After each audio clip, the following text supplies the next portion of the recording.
Katanya Mi, katanya sedih dia, lu mau dikejar mati Mi, lu mau dikejar mati Mi, gitu. Akhirnya suami nggak ketolong, sayangnya alhamdulillah ketolong, suaminya nggak ketolong. Tadinya Anda yang ditargetkan gitu. Iya, terus Apa yang dirasain Mbak Ade? pusing kepala. Apalagi? Ada bayangan apa ketika di Ruqyah? Ada Puyeng doang sama mual.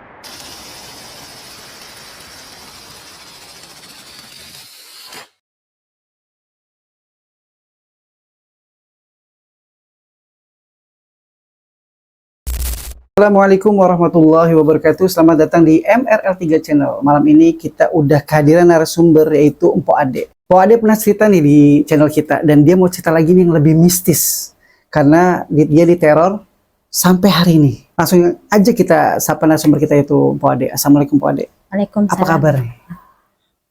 Kabar baik. Boleh tahu nggak nih asal mula kejadiannya? Ya, asal mula kejadiannya gini. Awal-awalnya kan kita semua tinggal di Jakarta. Pas tinggal di Jakarta itu kebetulan bapak dapat rumah KPR di kampungnya mama, tanah kelahirannya mama gitu. Pas udah itu awalnya kita senang tinggal di Bogor, pindah tuh. Pas udah senang tinggal di Bogor, tak taunya ada kejadian yang sangat sedih lah gitu, musibah. Kita kan gak ada yang tahu ya, pindah ke Bogor ternyata malah dapet musibah. Bapak sakit stroke pertama tuh, terus sembuh, terus bapak dapat lagi sakit stroke kedua.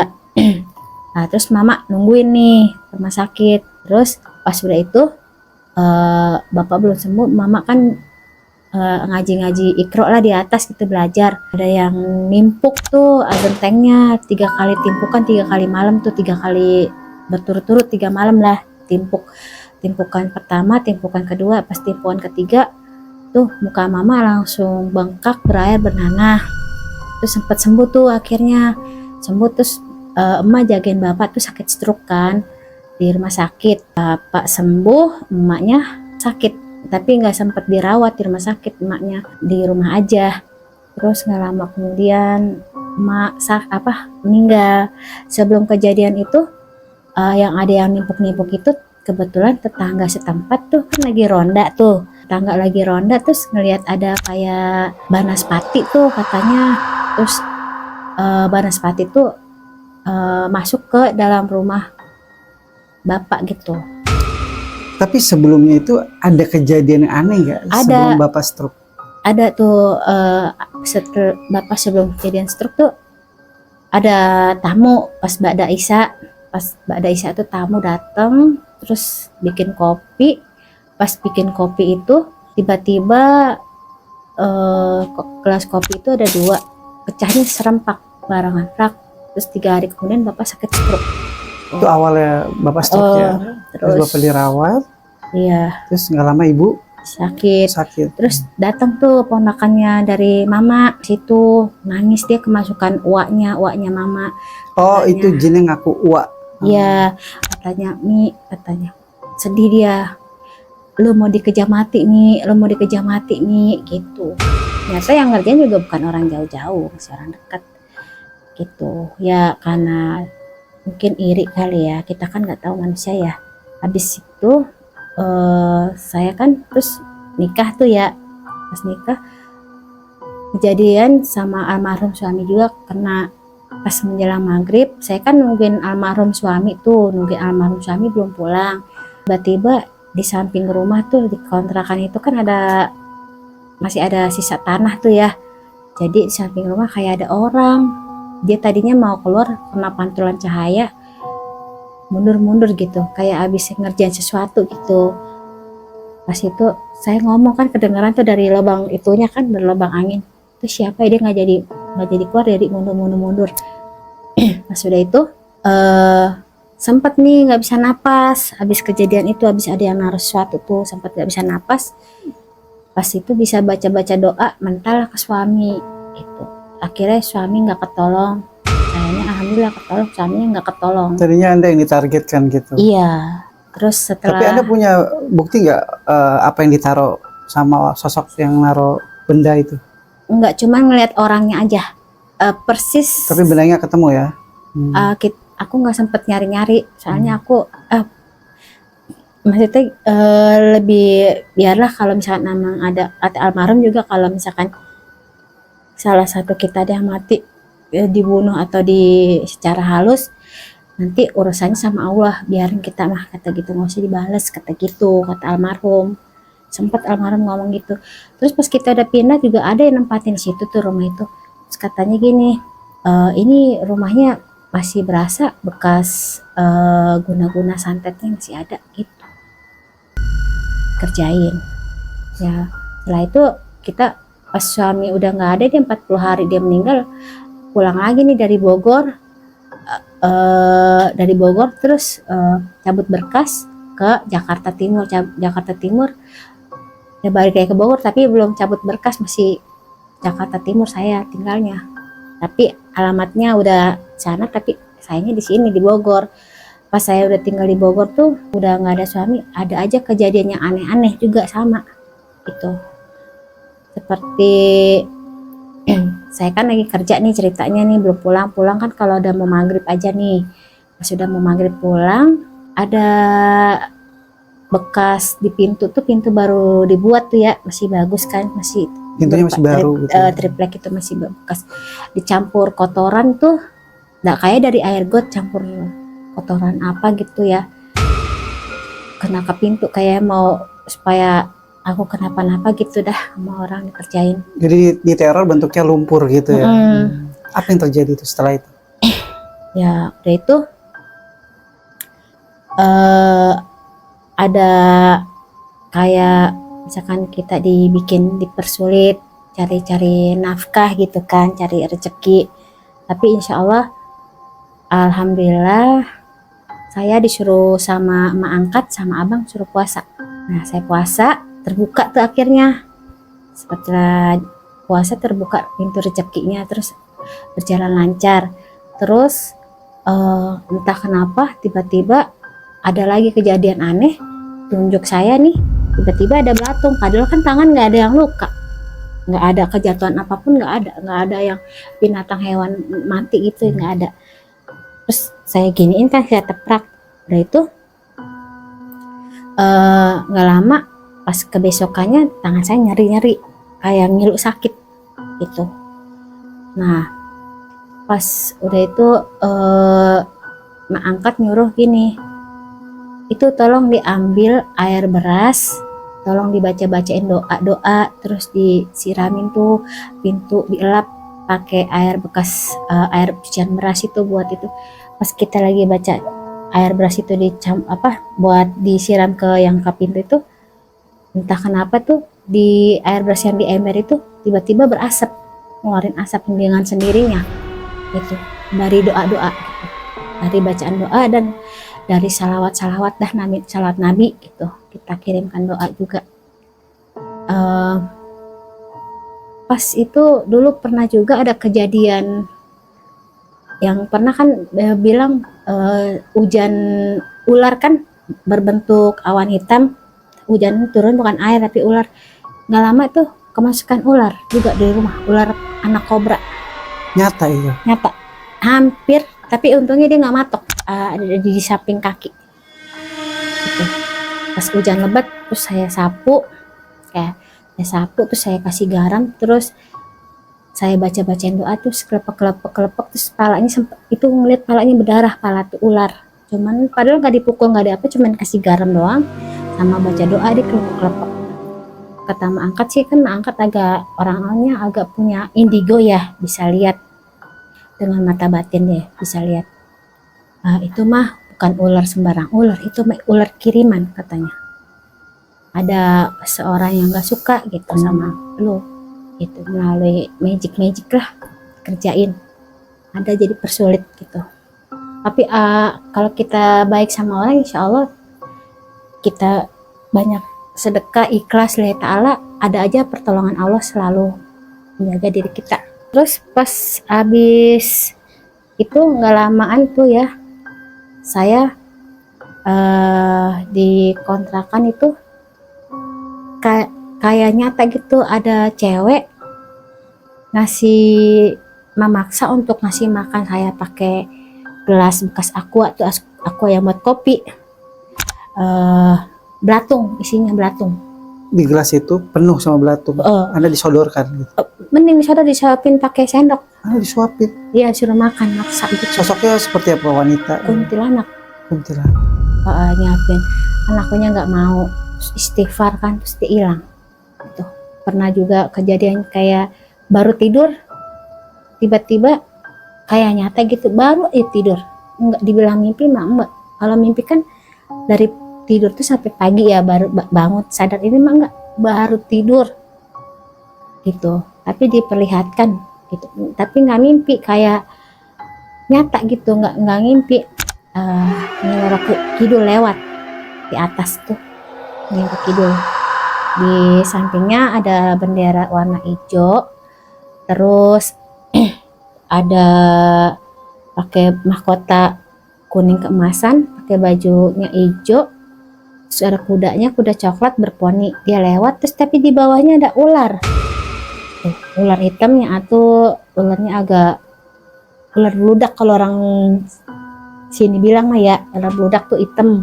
Terus kalau yang satu tuh agak banyak kayak ular kobra gitu, kobra hitam tuh gigit tangan saya tuh, saya buang ke sana, yang satu ular hitam banyak itu ke sana.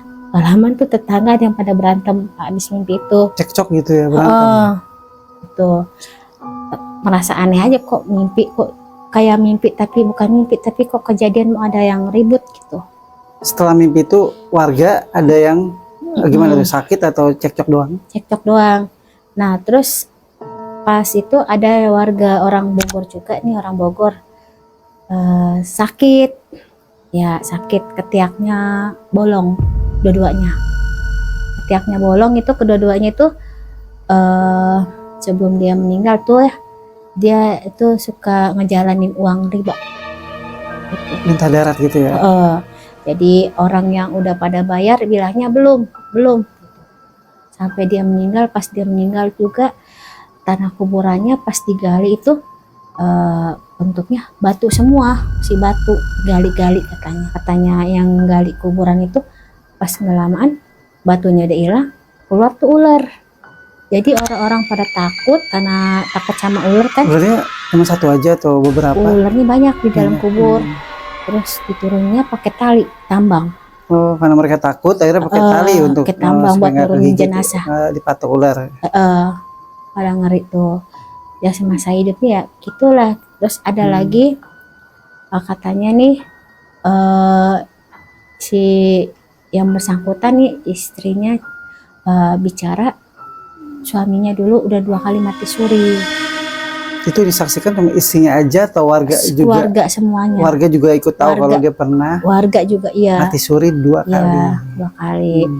Pertama itu dikatanya udah dikubur.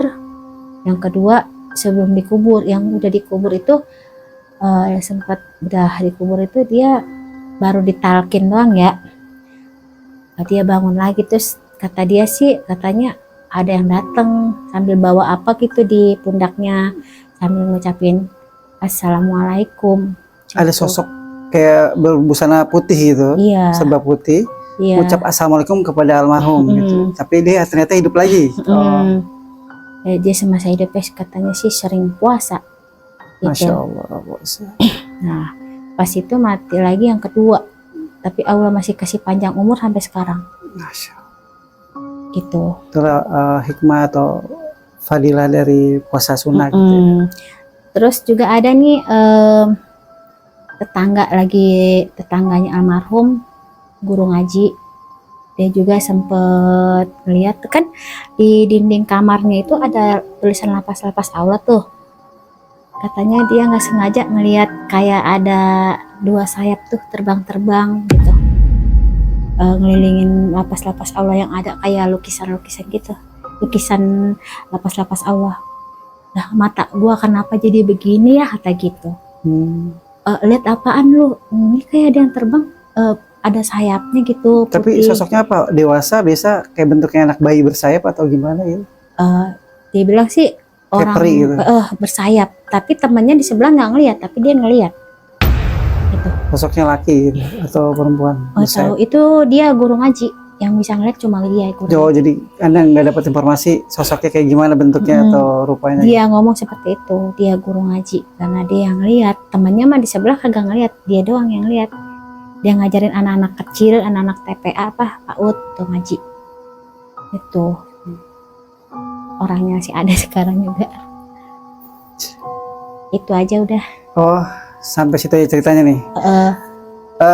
Boleh nggak nih bersedia nggak Mpok Ade itu untuk diruqyah? Oh boleh. Soalnya Dengan senang hati. saya tim udah melihat ada keanehan gitu. Jadi kayaknya Mpok Ade ini tuh ada gangguan tiap malam. Iya. Kelihatan kok dari rona wajahnya gitu. Oke, kita ruqyah di sini ya. Jadi Mpok Ade cukup meremaja supaya lebih peka. Jadi bisa mengikutin. Maksudnya saya ruqyah dalam posisi Mbak Ade merem supaya lebih peka.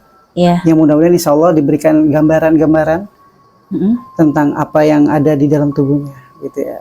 Udah, Mbak Ade silakan merem aja ya. Nggak usah baca apa-apa ya, supaya dengerin suara saya aja.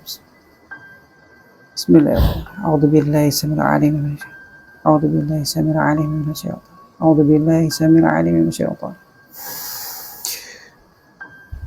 أعوذ بكلمات الله تعالى من شر ما خلق أعوذ بكلمات الله تعالى من شر ما خلق أسأل الله العظيم رب العرش العظيم أن يشفيك أسأل الله العظيم رب العرش العظيم ربي أني مسني الضر وأنت أرحم الراحمين ربي أني مسني الضر وأنت أرحم الراحمين ربي أني اللهم صل على سيدنا محمد وعلى آل سيدنا محمد كما صليت على سيدنا إبراهيم وعلى آل سيدنا وبارك على سيدنا محمد Bismillahirrahmanirrahim. Alhamdulillahi rabbil alamin. Arrahmanirrahim. Maliki iyyaka na'budu wa iyyaka nasta'in. Ihdinas siratal mustaqim. Siratal ladzina an'amta 'alaihim ghairil maghdubi 'alaihim waladdallin. Bismillahirrahmanirrahim. Alif lam dzalikal kitabu la raiba fihi hudal lil muttaqin alladzina yu'minuna bil ghaibi wa yuqimus salata الذين يؤمنون بما أنزل إليك وما أنزل من قبلك وبالآخرة أولئك على هدى من ربهم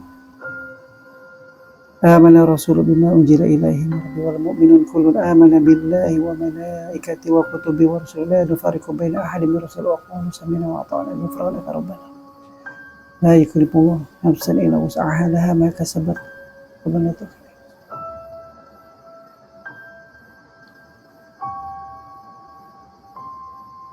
Bismillahirrahmanirrahim. Wassafati saffa fazzajirati zajra fattaliyati dzikra inna rabbus samawati inna jayna sama bizinati kawakib wa bizumi kulli shaytanin marid la yasma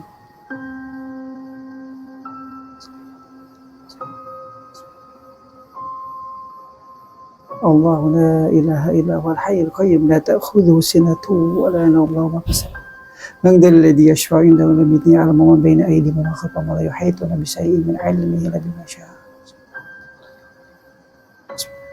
قل هو الله أحد الله الصمد لم يلد ولم يولد ولم يكن له كفوا أحد لم يلد قل أعوذ برب الفلق من شر ما خلق من شر غاسق إذا وقب من شر النفاثات في العقد قل أعوذ برب الناس ملك الناس إله الناس من شر الوسواس الخناس الذي يوسوس في صدور الناس. Apa yang dirasain Mbak Ade? Pusing kepala. Apalagi? Ada bayangan apa ketika di ruqyah? Ada puyeng doang. Sama mual. Jadi emang kelihatan dari rona wajahnya sering diganggu tiap malam. Oh, terus Jadi, kalau tidur Mpok Ade suka itu kebangun dengan sendiri, kebangun lagi gitu, nggak bisa tidur nggak lagi. apa-apa, manfaatin aja buat sholat tahajud. Jadi gangguannya itu jadi positif. Ketika Oh, Mbak Ade itu diajak interaksi sama makhluk gaib, Mbak Ade lawan oh, aja dengan sholat tahajud. Karena ahli surga itu kan kebiasaan di dunianya sholat tahajud. Berarti kebiasaan orang-orang yang ahli ibadah, ahli surga itu tahajud. Makanya silakan lawan dengan iya. cara Lagi terbaik. lagi di Aceh itu Oh, apa tidur iya. kan ini pasang Oh, suara telepon terus alarm suara azan. hmm. Nah, itu bunyi langsung kayak kupingnya kayak habis ketutup langsung kebuka gitu. Takutnya ada nempel di dalam kuping gitu. Enggak. Jadi udah ada yang keluar beberapa, sampai kan namanya jin itu nggak bisa dilihat ya, cuman energi yang keluar. Jadi ada beberapa yang keluar. Tapi kalau emang sakit di kepala, kemungkinan dia ada di bagian. Iya, di sini nih cari sakit. Iya, itu yang membuat dia tuh mengganggu kesehatan Mbak Ade. Sebenarnya Mbak Ade warna wajahnya bisa jadi cerah setelah diruqyah beberapa kali nanti. Perutnya Nanti, juga agak mual tadi. ya. Jadi nanti kita intens ke rumah Ade, nanti insya Allah kita kawal sampai Ade nggak bisa lihat lagi yang aneh-aneh lagi ya. Iya. Karena harus ditutup portalnya. Kalau nggak ditutup nanti gangguan itu Mata batin tutup gitu tutup ya. gitu. Kalau nggak gitu nanti bahaya ketika lewat di tempat yang angker. Nanti selalu digodain, digangguin. Karena terbuka. Makanya kita nanti insya Allah kita akan berkunjung di rumah Ade. Kita bersihin insya Allah ruqyah rumahnya. Terus kita bikin air doa buat Ade supaya lebih.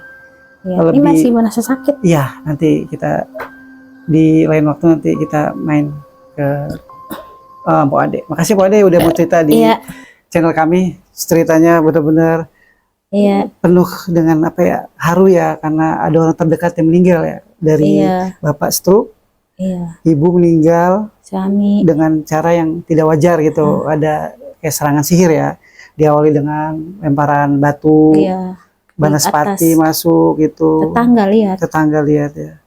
Jadi kami turut bela sungkawa atas kematian orang-orang tersayangnya Mpok Ade. Makasih ya Mbak Ade udah mau cerita di channel kami ya. Demikianlah kisah dari Mpok Ade yang diteror dari gadis sampai saat ini itu berlanjut teror ya. Dan kita doakan semoga dia selalu dilindungi Allah Subhanahu wa taala. Demikianlah cerita dari Mpok Ade. Semoga kita bisa ngambil hikmah pelajaran yang telah